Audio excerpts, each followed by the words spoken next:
Hello and welcome to Pushing Back, Ukraine Daily Brief. As the war enters its 781th day, these are the main developments from the past 24 hours. Russia has lost approximately 454,420 troops in Ukraine since the beginning of the war, the General Staff of Ukraine's armed forces reported. The number, which has not been independently verified, includes 770 casualties over the past day. According to the released Ukrainian figures, Russia lost 6 tanks, 31 armored combat vehicles, 41 artillery systems, 31 drones, 3 cruise missiles, 51 vehicles, and 3 pieces of special equipment. The update from the General Staff of the Armed Forces of Ukraine. There were 42 combat engagements. The enemy launched a total of 8 missile and 65 airstrikes, carried out 57 multiple launch rocket system attacks on positions of Ukrainian troops and various settlements. The Ukrainian Air Force launched airstrikes on 22 concentration of troops, weapons and military equipment of the occupiers. In its latest intelligence update, the Institute for the Study of War. Israel's success in defending against large-scale Iranian missile and drone strikes from Iranian territory on April 13 underscores the vulnerabilities that Ukrainian geography and the continued degradation of Ukraine's air defense umbrella pose for Ukrainian efforts to defend against regular Russian missile and drone strikes. The exhaustion of U.S.-provided air defenses resulting from delays in the resumption of U.S. military assistance to Ukraine combined with improvements in Russian strike tactics have led to increasing effectiveness of the Russian strike campaign in Ukraine.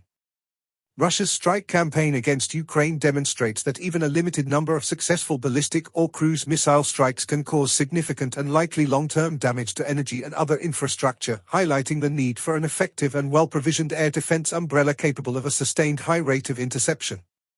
The Russian Ministry of Foreign Affairs is falsely equating the April 13 large-scale Iranian strikes targeting Israel with the April 1 Israeli strike targeting Islamic Revolutionary Guards Corps officials in Damascus, amplifying Iran's justification for the April 13 strikes.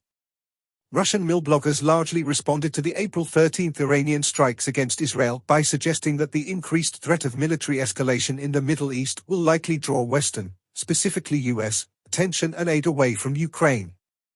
Ukrainian Commander-in-Chief Colonel General Alexander Syrsky reported that the senior Russian military command aims to seize Chasiv Yar, Donetsk Oblast by Russia's Victory Day holiday on May 9. The Russian military's ongoing restructuring of the Western Military District into the Moscow and Leningrad military districts is reportedly shifting areas of operational responsibility for Russian force groupings in Ukraine. The Russian Ministry of Defense has reportedly fired the commanders of a combined arms army and motorized rifle regiment operating in southern Ukraine, likely for failing to recapture areas lost during the Ukrainian summer-fall 2023 counteroffensive.